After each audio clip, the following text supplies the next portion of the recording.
quise denominarlo invasores, porque estamos en constante, continuo y estrecho convivencia con un montón de microorganismos, algunos muy beneficiosos, como la flora bacteriana intestinal, y otros no tan beneficiosos, como un Enterobacter cloacae que esté en un pulmón. Y es algo que en nuestros usuarios críticos, nuestro paciente crítico, es algo muy latente. Principalmente si es un paciente politraumatizado, un paciente con politrauma, y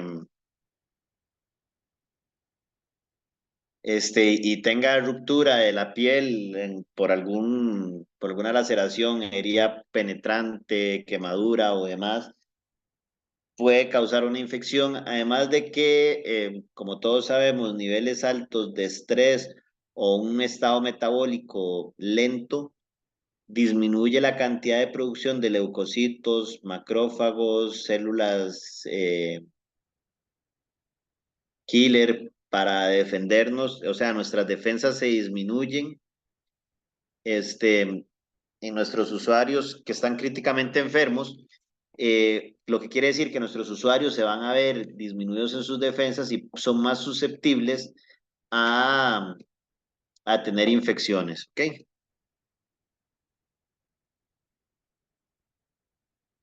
Nuestros usuarios para una monitorización requieren de muchas invasiones, ya sea que tengamos que colocar un PIC para medir la presión arterial o para la terapéutica, ¿verdad? Porque si es un usuario que tiene falla renal y necesitamos colocarlo en hemodiálisis o hemodiafiltración venovenosa continua, una membrana extracorpórea de oxigenación, tenemos que canalizar a accesos venosos y arteriales de alto flujo, son catéter muy gruesos. También si tenemos un usuario que ya está chocado, está en shock, vamos a requerir darle infusiones intravenosas, necesitamos pues darle soluciones a través de un catéter venoso central, lo cual va a ser una invasión más. Un usuario que está con problema de manejo de la vía aérea, vamos a requerir colocar un tubo endotraqueal o realizar una traqueostomía para poder acceder a esa vía aérea. Ya esos son invasiones. Todas estas situaciones por sí solas ya causan eh, abrir de puerta en puerta la posibilidad de invasión de agentes patógenos a nuestros usuarios y que causen una infección. Muy comúnmente las infecciones nosocomiales que conllevan un shock séptico son de las principales causas de fallecimiento de nuestros usuarios. Ayer vimos cómo se comporta el shock séptico, que en cierto momento en gran cantidad de literatura lo incluían como un shock distributivo por el desacoplamiento endotelial, pero el shock séptico como tal es una subdivisión total porque el paciente se maneja muy diferente a los demás shock. Y lo vimos en la tabla donde veíamos las diferencias de cada shock, cómo se comportaba en el gasto cardíaco, en la presión venosa central y en las resistencias vasculares periféricas. Pero si comenzamos a analizar las actas de función de nuestros usuarios, la gran mayoría dicen shock séptico. En algún momento lo dicen. ¿Okay? ¿Cuál es uno de los grandes agravantes o situaciones que tenemos con el manejo de infecciones? La resistencia microbiana. Los que somos un poquito llenos de experiencia, no vamos a decir mayores, porque aquí no hay nadie mayor, todos estamos en la flor de la juventud, pero los que ya tenemos experiencia, nos recordamos que los antibióticos que utilizamos al inicio de nuestra carrera son muy diferentes a los antibióticos que utilizamos ahora. Cefalosporinas de primera generación, prácticamente lo podemos ver en películas de los 90, ¿verdad? Ahora estamos utilizando tercera y hasta cuarta generación. Eh, Derivados primarios de las penicilinas prácticamente ya no se usan y estamos comenzando a utilizar carbapenémicos muy fuertes y nos estamos quedando hasta en ciertas infecciones sin nada que dar. Si tenemos un usuario infectado por una bacteria que tiene un gen de resistencia a metal o beta-lactamasa o es beta-lactámico como tal, ya eso nos complica bastante el abordaje de este usuario. Hay que inclusive aislarlo buscando que no tenga contacto con otros usuarios porque el manejo es casi una sentencia fatídica, ¿verdad? De un usuario que tenga este tipo de infecciones. La mala costumbre de terapias empíricas, eso es algo que ha creado esta resistencia antibiótica o esta resistencia microbiana. Comenzar a utilizar antibióticos en momentos que no son necesarios. Por ejemplo, una pancreatitis que sea por una obstrucción de la vía biliar, pues sí, el páncreas se va a inflamar, va a haber dolor, va a haber aumento de leucos, pero no va a haber fiebre y los cambios a nivel de ultrasonido nos van a decir que es una pancreatitis. No necesitamos por qué iniciar de una vez antibiótico, pero hay como una receta de cocina que paciente con pancreatitis tengo que utilizar cefotaxima y metronidazol, por decirles dos antibióticos normales, una cefalosporina, de una vez iniciar con una cefalosporina de segunda o tercera generación, cuando lo que estamos viendo son cambios inflamatorios, no infecciosos, ¿verdad? Hay que separar bien claro que un paciente puede tener cambios inflamatorios y no necesariamente va a estar infectado. Y no estamos utilizando la PSA, prueba de sensibilidad antibiótica. No se están tomando los cultivos porque creemos que porque un paciente se comportó de una manera, ya todos los pacientes se comportan de esa manera. Y eso en cuidado crítico hay que totalmente sacarlo de nuestra mente. No podemos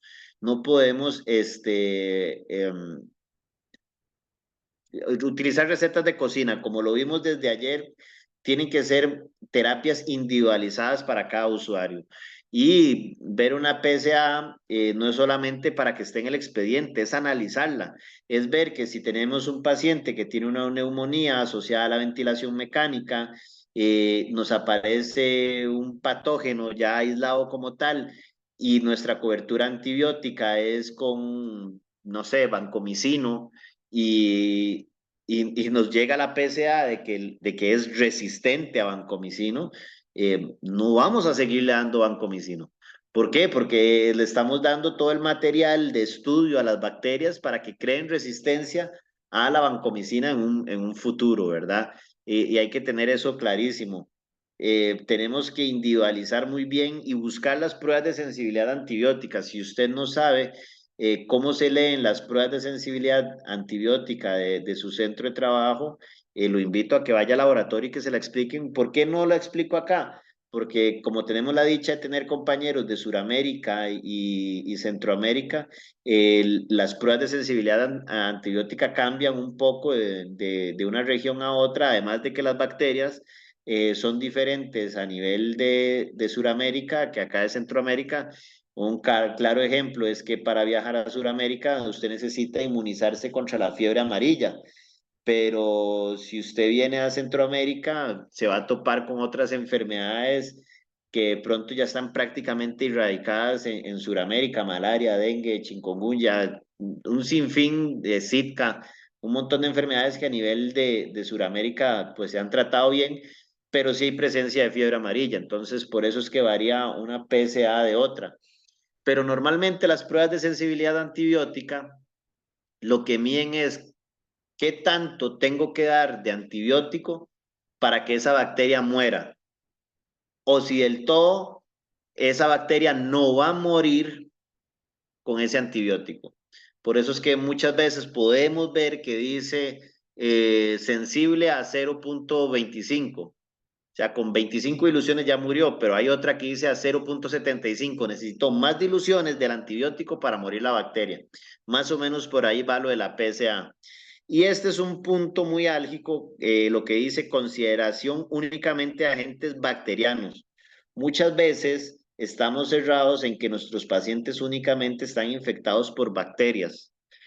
y es cuando viene un virus bastante fuerte, como lo vivimos para 2020, 21 y parte, se puede decir, del 22, con el SARS-CoV-2, ¿verdad? Un virus que era bastante contagioso, con una alta tasa de mortalidad, y a un inicio todos nos preocupábamos más por las neumonías asociadas a la ventilación, nos preocupamos por las infecciones de tejidos blandos, por los accesos venosos, arteriales, pero en realidad lo que estaba causando la gran cantidad de infecciones y de reacciones inflamatorias pulmonares, como el síndrome de estrés respiratorio agudo, era la presencia del patógeno SARS-CoV-2 que causaba la enfermedad del COVID-19, ¿verdad? Ahora, una situación con los hongos. Si bien es cierto, es difícil que uno de nuestros usuarios tenga una contaminación por hongos, sí se da, ¿verdad? Y no estamos hablando de ese hongo, una tiña pedis o algún tipo de hongo de la piel que se vea con comezón, enrojecimiento y placas blanquecinas. Estamos hablando ya propiamente de micosis a nivel vascular o respiratorio, ¿verdad? Tener una cándida en un tubo endotraqueal, ya eso complica bastante o que un hemocultivo, un cultivo de sangre, nos arroje algún tipo de hongo. ¿Qué es lo que sucede?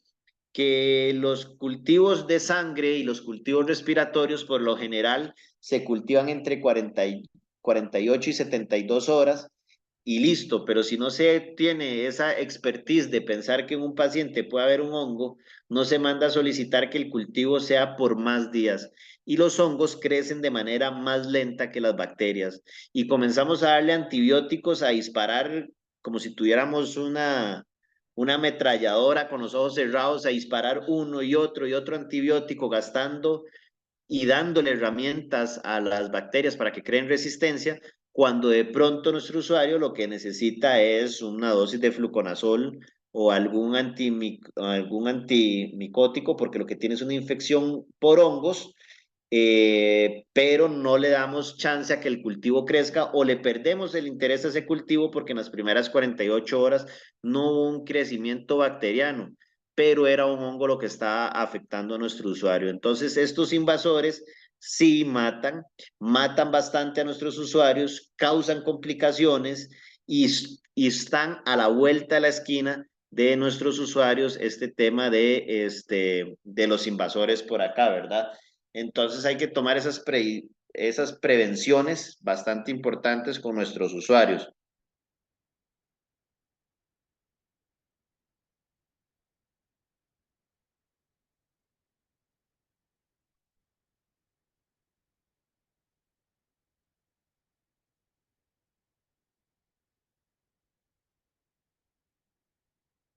Ok, vamos a entrar a tocar un tema de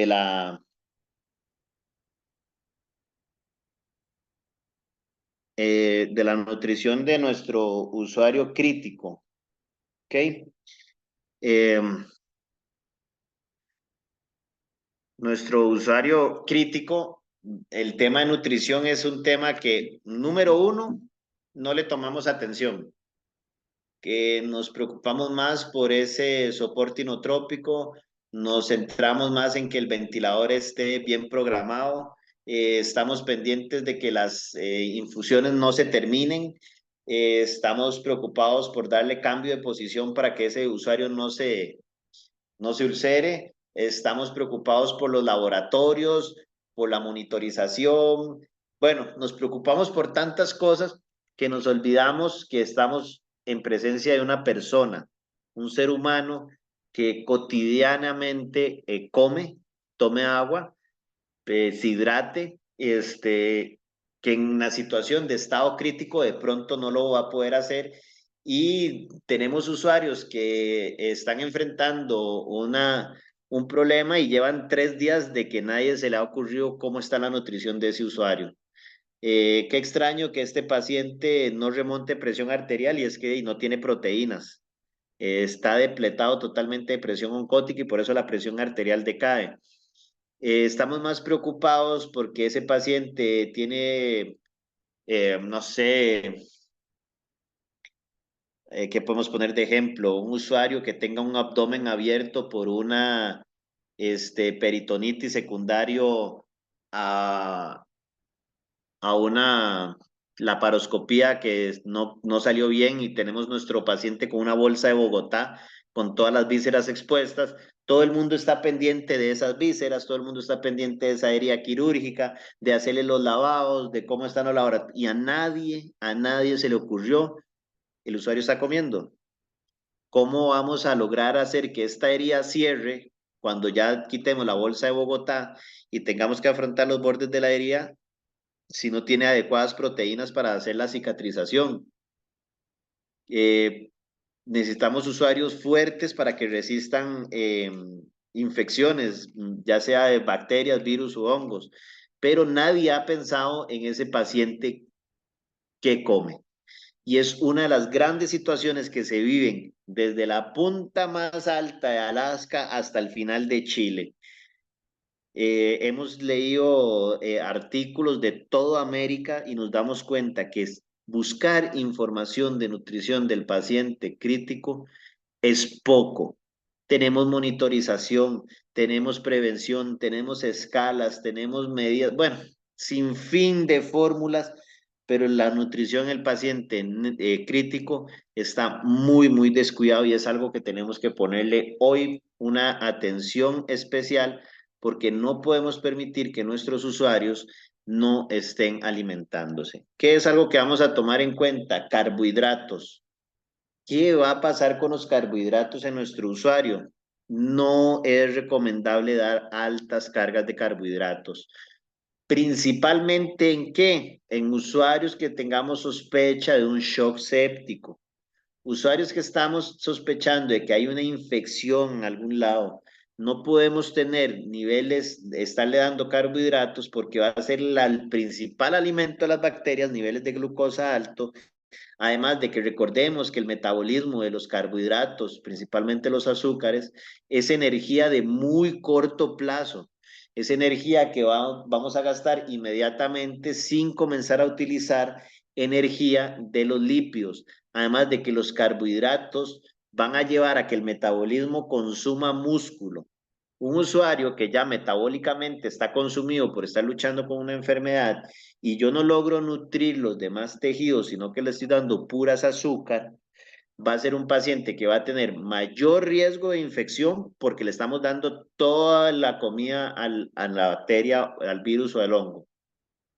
En el tema invasores decíamos que una ruptura en la piel es abrir de puerta en puerta la entrada a nuestra casa. Pues darle carbohidratos es abrir de puerta en puerta y además dejar la mesa servida con una cena. Es nada más para que la bacteria entre y haga fiesta. Por eso vamos a tener mucho cuidado de las alimentaciones que le estamos dando a nuestro usuario, ya sea de vía parenteral o enteral, la cantidad de carbohidratos que tenga y la cantidad de carbohidratos que ese paciente pueda manejar.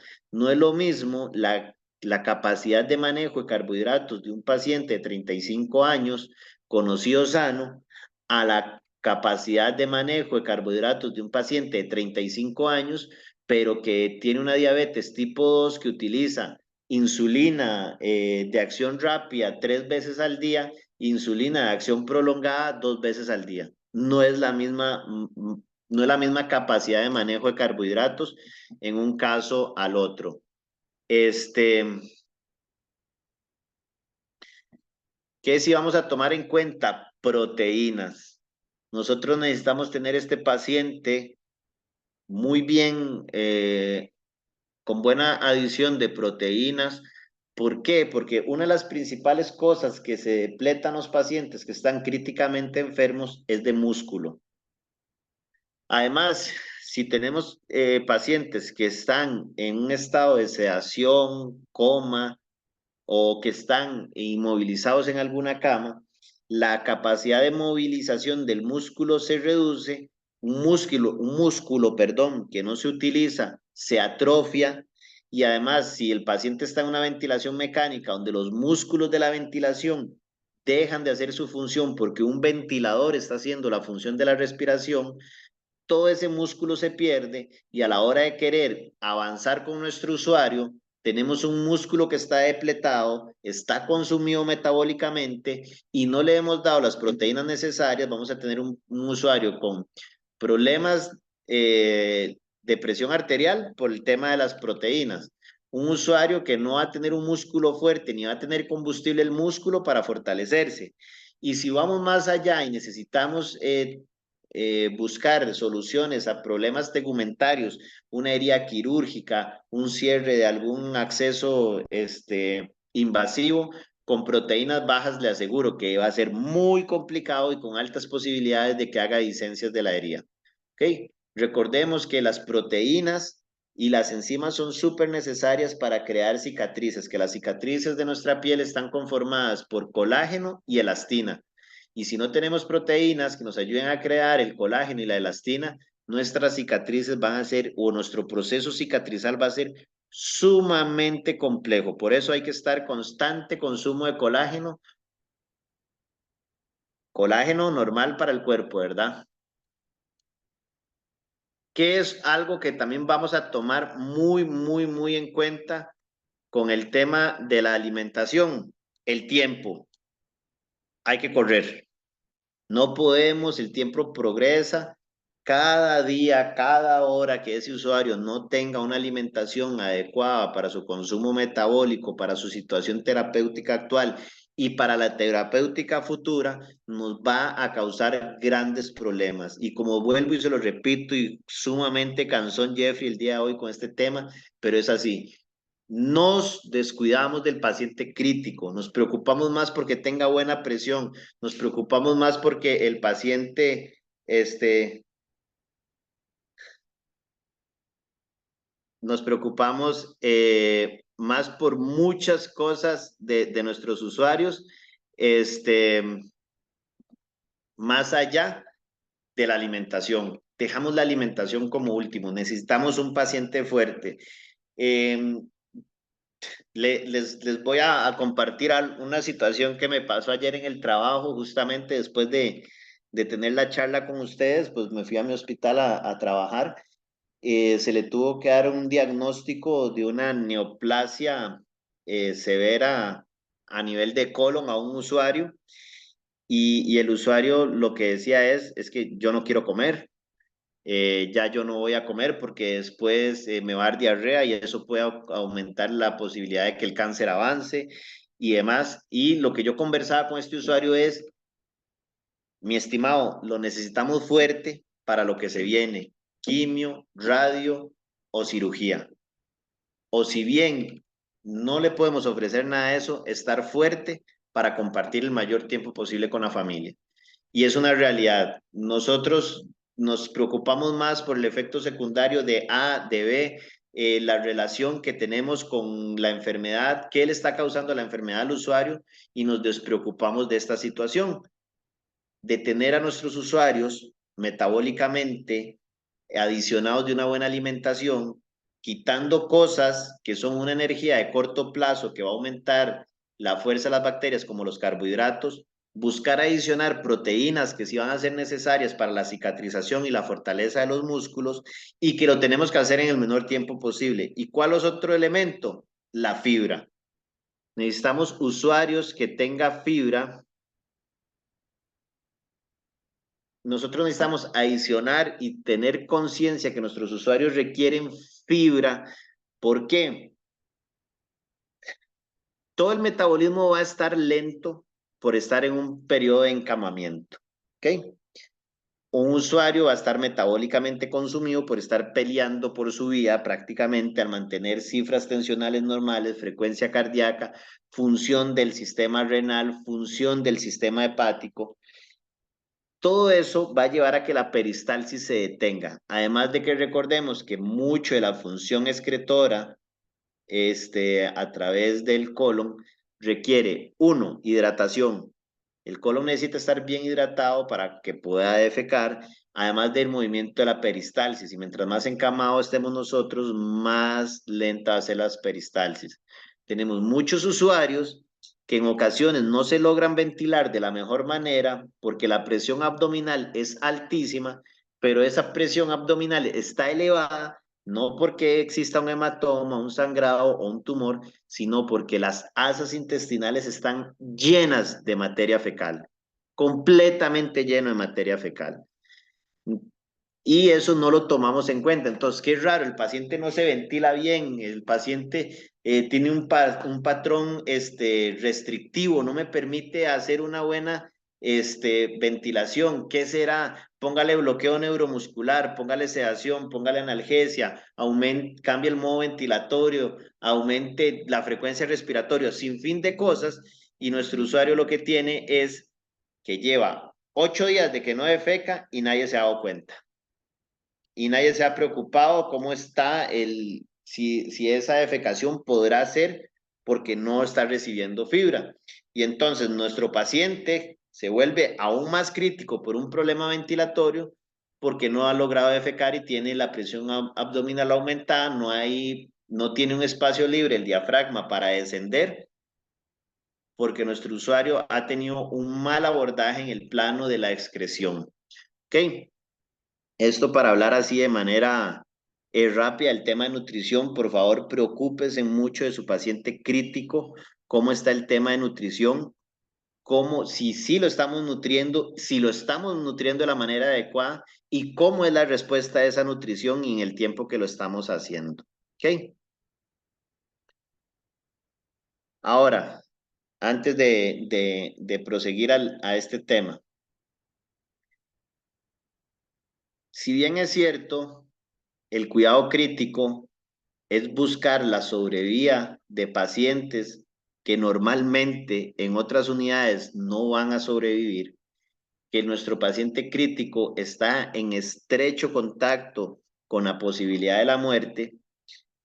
Hay temas de ética que van a ser muy propios y de conciencia social y cultural dependiendo del país y de la persona. Inclusive podríamos meter las personas que tienen creencias religiosas, la interferencia de las creencias religiosas, sea cual sea la religión. En eso sí, yo tengo mis creencias, pero respeto las creencias de absolutamente todo el mundo.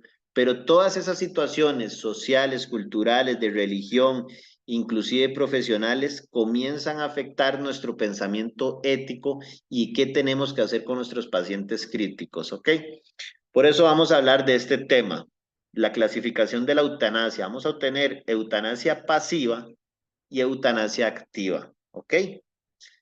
Suena un poquito grosero esta imagen, pero es una realidad. Eutanasia pasiva cuando se deja que el enfermo muera y eutanasia activa cuando se mata al enfermo. Porque suena un poquito fuerte esto de se mata al enfermo.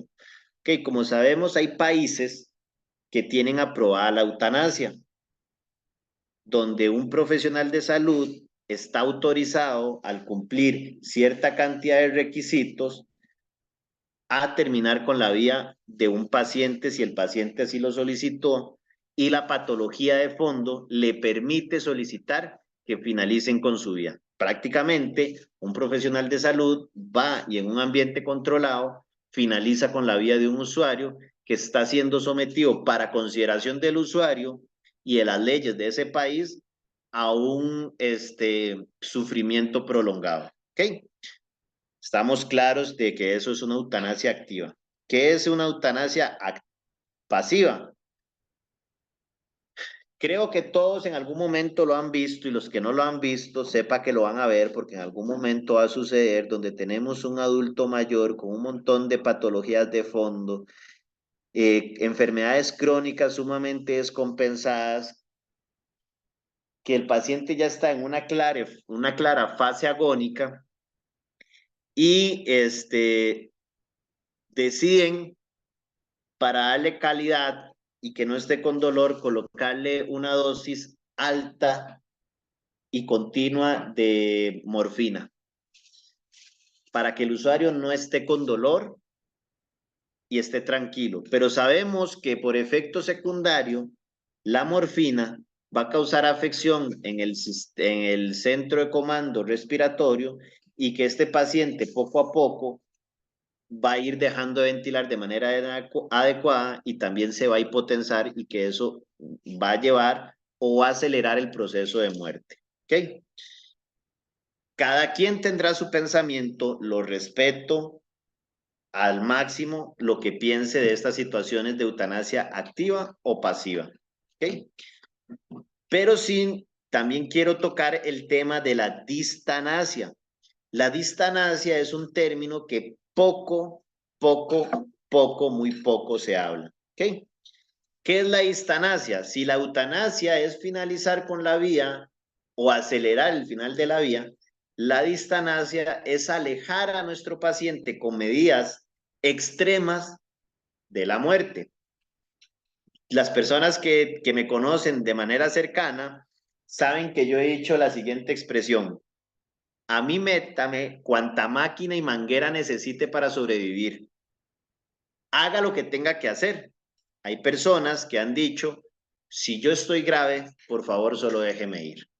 La distanasia es saber que el paciente va a tener muerte en corto plazo y comenzar a hacer medidas que alarguen esa vía, pero sometiéndolo a dolor, a incomodidad u otras situaciones que no van a mejorar el pronóstico de vida del usuario. Pongamos un ejemplo, porque todo se entiende mejor con ejemplos. Tenemos un usuario con una neoplasia terminal, un cáncer terminal, que hizo metástasis, era un osteosarcoma, inició en hueso y avanzó a colon, a pulmones y a cerebro. No ha respondido a ningún tipo de quimioterapia ni radioterapia. Y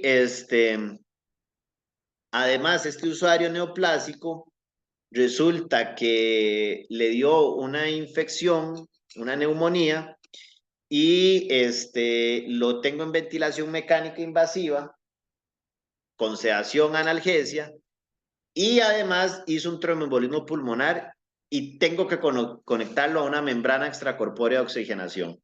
Ahí tenemos que hacer un alto y decir, es una enfermedad neoplásica terminal con metástasis a órganos principales, sin respuesta a ningún tipo de citotóxico o radioterapia.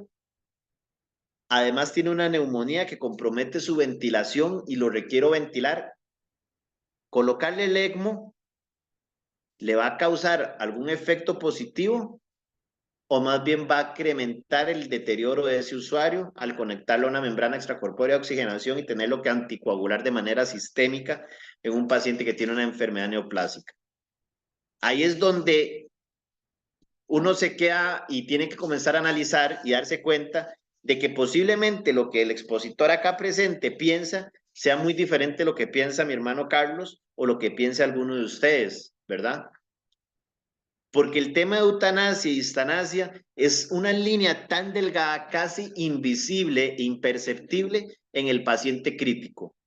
¿Por qué? Es un usuario que en muchas unidades dirían ya no hay nada que hacer, pero en cuidado crítico podríamos hacer muchas cosas, pero ¿estaremos cayendo en distanasia?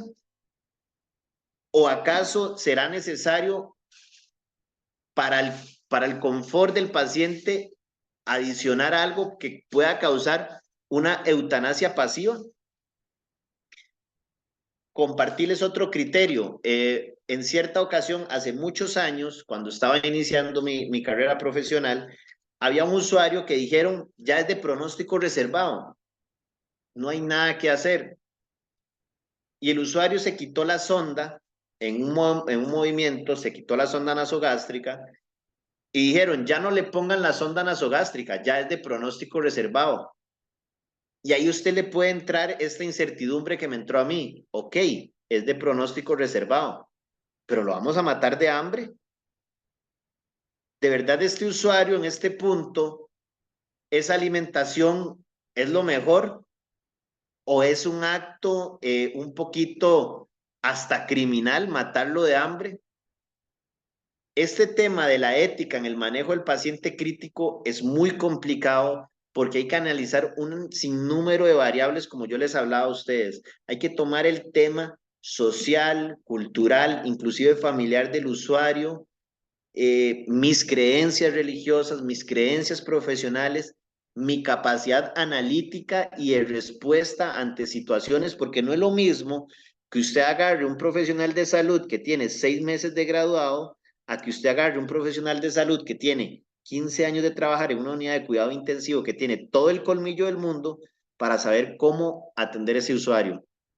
Para uno será un pronóstico reservado, para otro es un potencial paciente que se puede salvar. Pero ¿en qué momento se divide esa línea?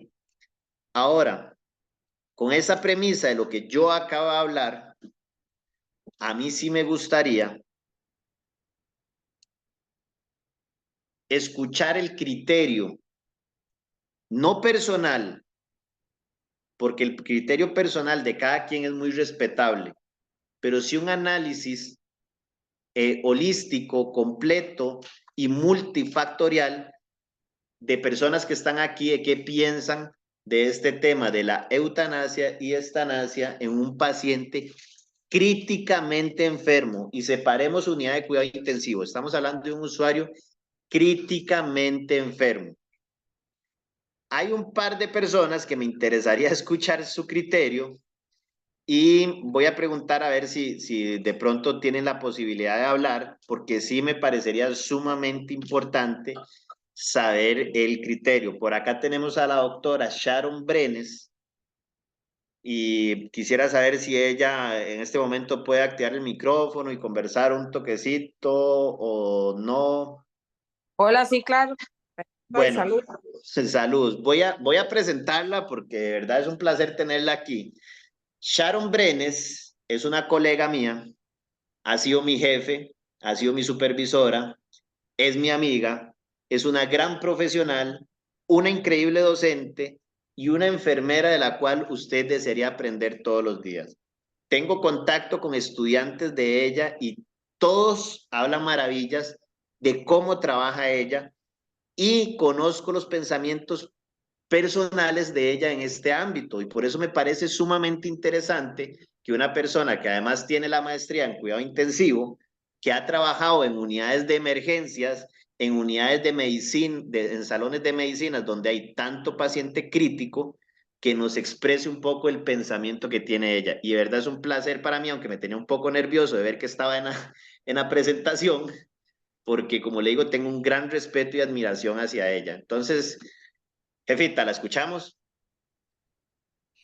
Bueno, que no me están viendo, si no me ven que me puse hasta roja de la vergüenza del honor que Jeffrey me hace esa presentación. Bueno, muchas gracias al doctor Jeffrey Leitón, el cual es mutuo el sentimiento, ¿verdad? Que admiro montones. Es un privilegio que todos tenemos, mi persona y ustedes, de estar escuchando pues a un ser humano de este calibre por conocimiento y por persona. Así que muchas gracias, saludos a todos aquí desde Costa Rica. Y sí, bien, como Jeffrey dice, bueno, yo tengo 27 años de trabajar en el hospital, que no he visto, ¿verdad? Desde bebés hasta adultos, adultos mayores, de todos compañeros, la historia que contó Jeffrey, ¿verdad? De los compañeros que murieron fue sumamente duro para Jeffrey, para mí, para todos los compañeros, ¿verdad? Porque ya no es ver el paciente crítico lejano, sino es ver en alguien que amamos, ¿verdad? Y probablemente a muchas personas de los que están aquí les ha pasado, pues tener que pasar de con la experiencia de un paciente crítico en un ser amado, ¿verdad? En un ser cercano es sumamente duro. Entonces, pues mi punto de vista en eso, como dice Jeffrey, se respetan los criterios de cualquiera y están en todo el derecho de actuar y de pensar y de decidir según incluso el país, como decía Jeffrey. Pero digamos a nivel personal, la preservación de la vida, la única persona que lo puede quitar es Dios. Entonces él decide, a nosotros nos toca con los dones, con las capacidades que Dios nos da de poder tener el conocimiento científico, terrenal, de poder ayudar a otro ser humano a preservar la vida.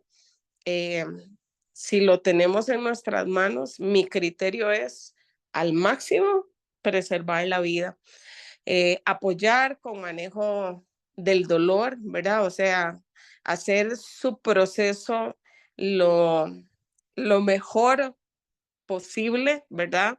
Porque el proceso se va a dar siempre. O sea, a la postre, si la voluntad de Dios es llevarse la persona, ¿verdad? Pues se la va a llevar por más que usted le ponga la mejor máquina que exista o los mejores procedimientos, ¿verdad? Porque ya todos tenemos un tiempo estipulado de estar en la tierra y de partir.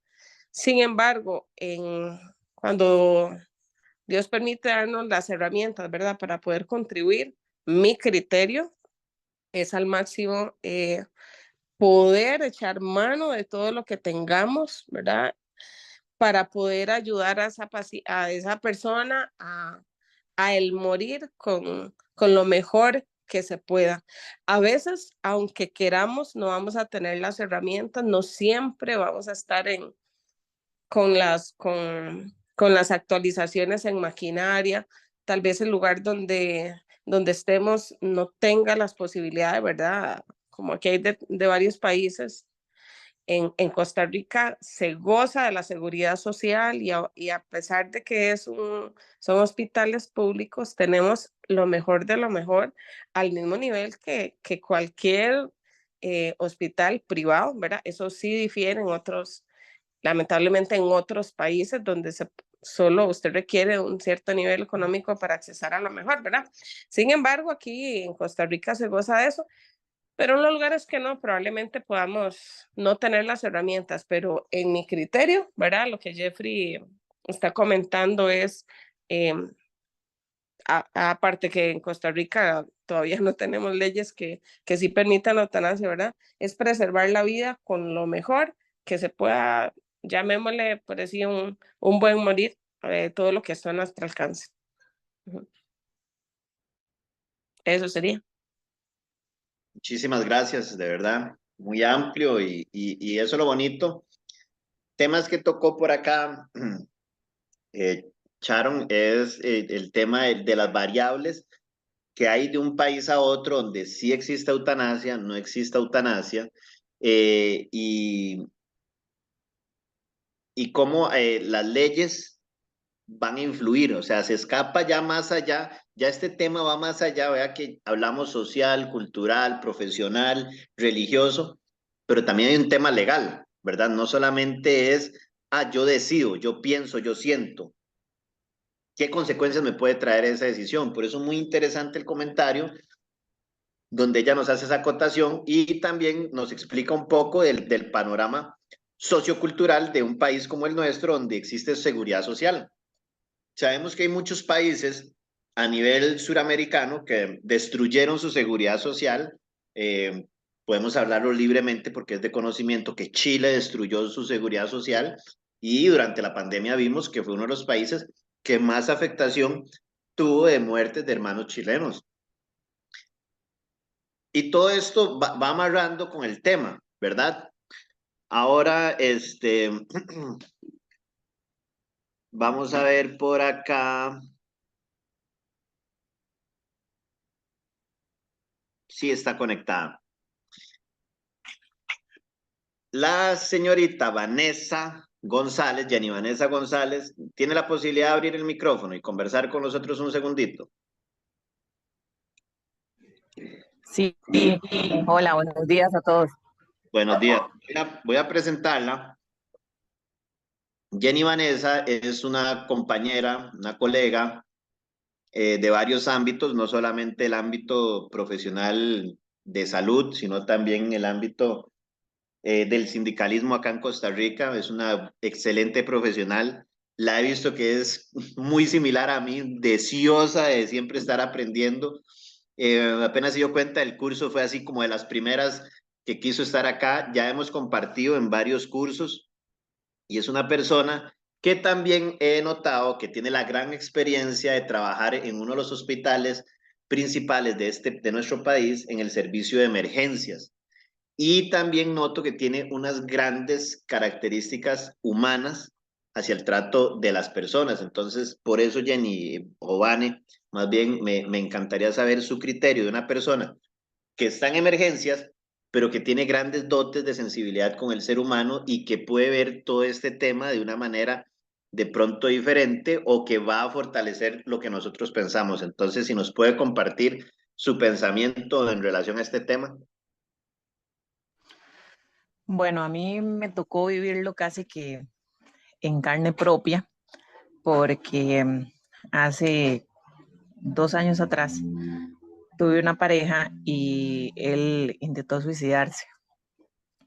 Y al llegar al hospital fue algo como tan difícil, porque estamos acostumbrados a recibir personas en ese estado y de igual manera politraumatizados y demás, pero todo cambia, todo el enfoque cambia cuando es un ser amado, porque de verdad que no se lo deseo a nadie. Y ahí es donde usted dice, yo apliqué lo que dijo Jeffrey, póngale en todas las máquinas que sean necesarias, porque si realmente no logró suicidarse, pues Dios tiene otro propósito.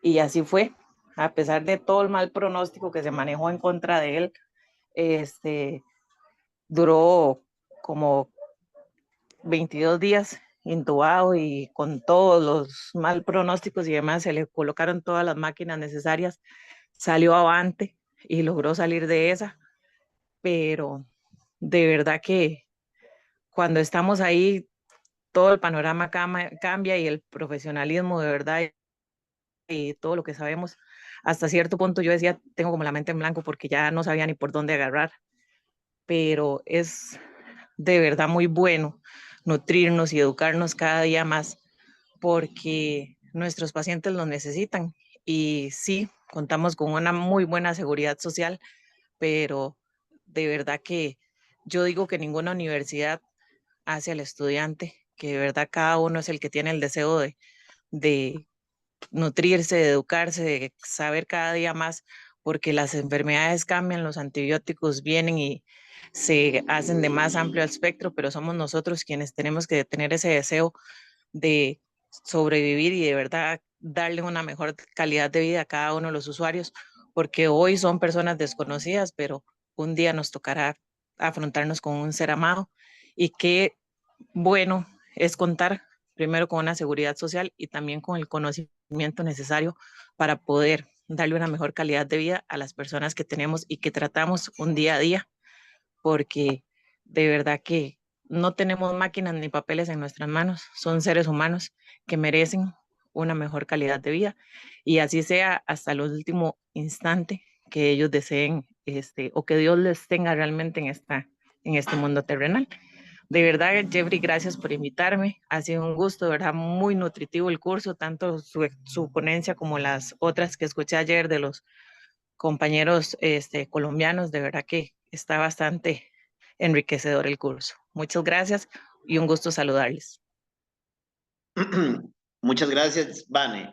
Vean acá lo interesante que es la percepción de un profesional de salud, cómo cambia cuando ya enfrentó una situación donde qué límites, hasta qué límite llegar. Cuando es una persona cercana, le aseguro 1000 por 1000 que la percepción de la compañera Vanessa, con toda su experiencia en un servicio de emergencias de uno de los principales hospitales del país, con una de las mayores poblaciones que reciben, su percepción cambia, ¿verdad? Y por eso es que este tema de la ética y hasta dónde llegar, qué es eutanasia activa, pasiva, eutanasia, cambia radicalmente de nuestras percepciones, no solo profesionales, sino personales y nuestras percepciones en relación a esto. Por eso es muy nutritivo la historia, el comentario. Le agradezco a Vane por expresarlo en este momento, porque